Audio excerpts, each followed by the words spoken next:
سیاسی منظرنامے سے خبر شامل کریں۔ نون لیگی رہنما میاں جاوید لطیف کہتے ہیں کہ ترقی کا پہیہ روکنے کے لیے عمران خان کو لایا گیا۔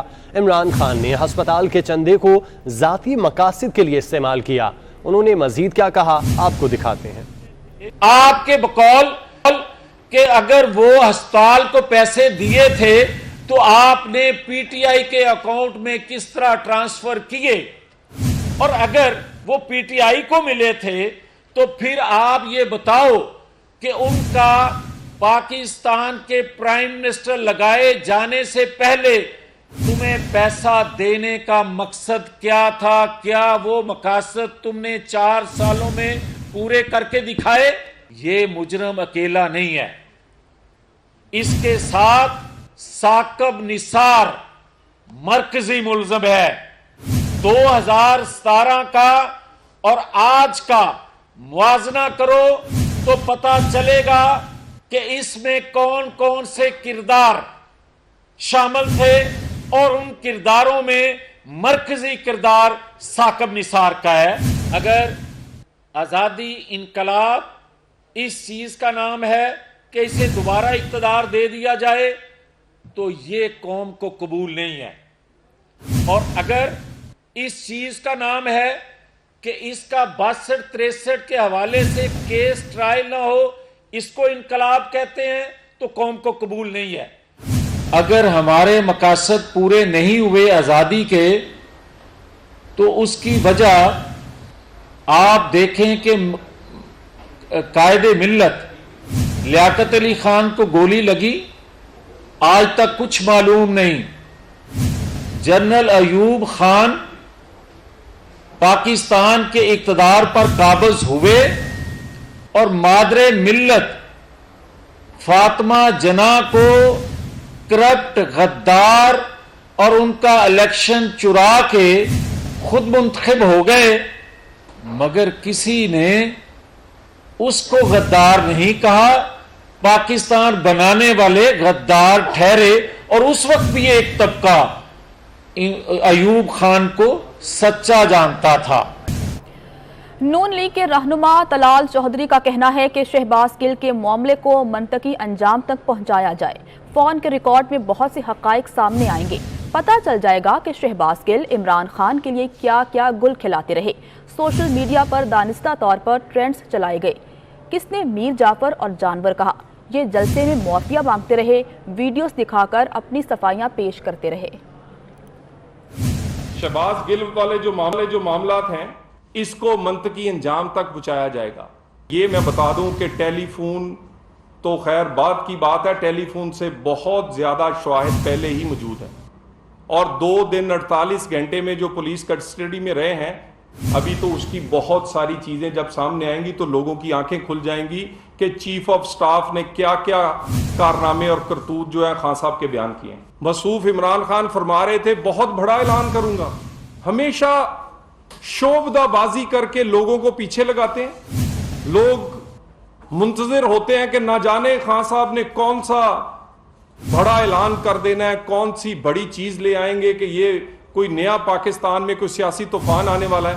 پورے جلسے میں کوئی بڑا اعلان تو نہیں ملا، بڑا زور سے خان صاحب نے معافیاں ضرور مانگی، صفائیاں ضرور دی ہیں، مختلف ویڈیوز دکھا کے اپنی صفائیاں دیتے رہے ہیں خان صاحب۔ کس نے کہا تھا میر جعفر؟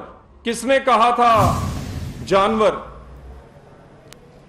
وفاقی وزیر تعلیم رانا تنویر حسین نے کہا کہ عمران خان غیر سنجیدہ سیاستدان ہیں۔ عمران خان 9 حلقوں سے ضمنی الیکشن لڑ کر 8 حلقوں کی عوام کو نمائندگی سے محروم رکھے گا اور قوم کے اربوں روپے ضائع کرے گا۔ تحصیل فیروز والا میں نون لیگ کے سینئر رہنما حاجی طارق ڈوگر کے ساتھ میڈیا سے گفتگو میں انہوں نے مزید کیا کہا، آپ کو دکھاتے ہیں۔ زیادہ اور کیا میں سمجھتا ہوں غیر سیاسی اور بیوقوفانہ بات ہو سکتی ہے کہ آپ ایک ایسی ایکسرسائز کر رہے ہیں جس سے کیا لوگ ان کو کیوں ووٹ دیں؟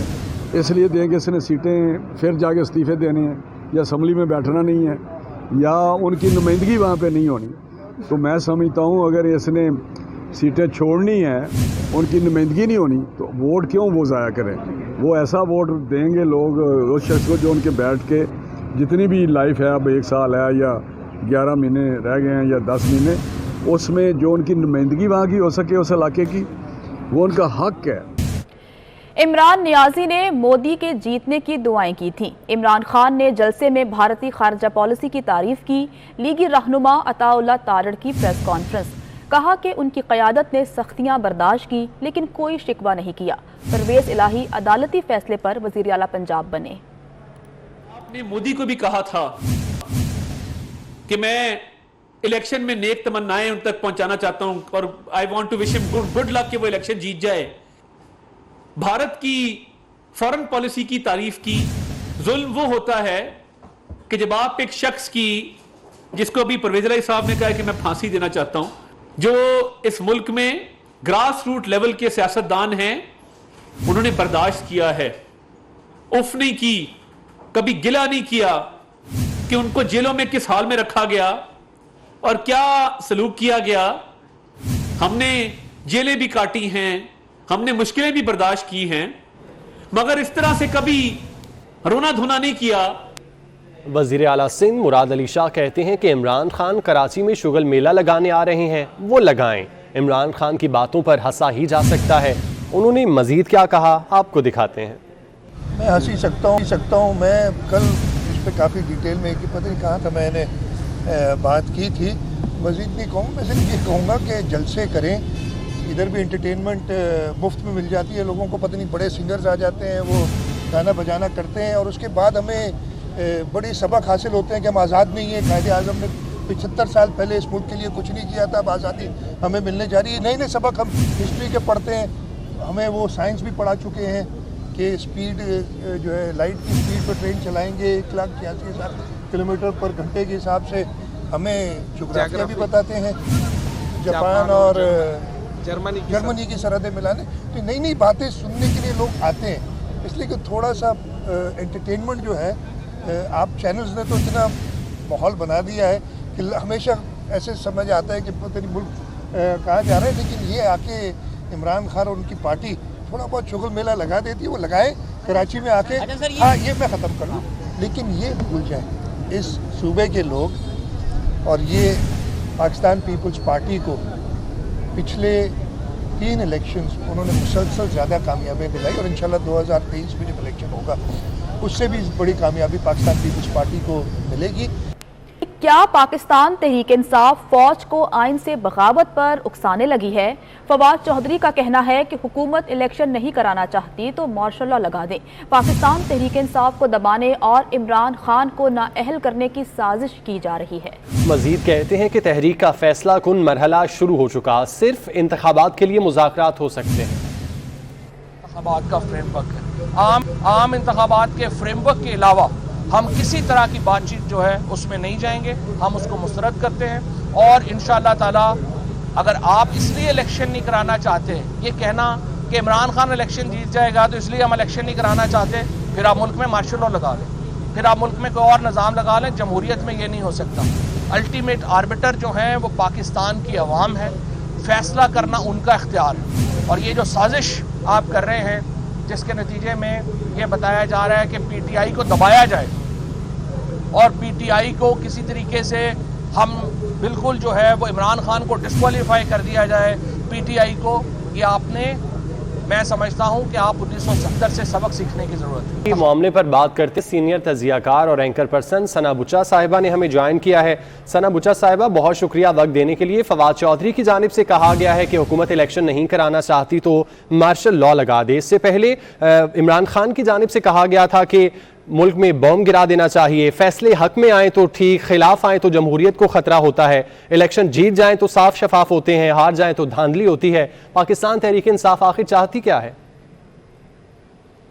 یہ تو پاکستان تحریک انصاف کو بھی ابھی معلوم نہیں ہے کہ وہ کیا چاہتی ہے۔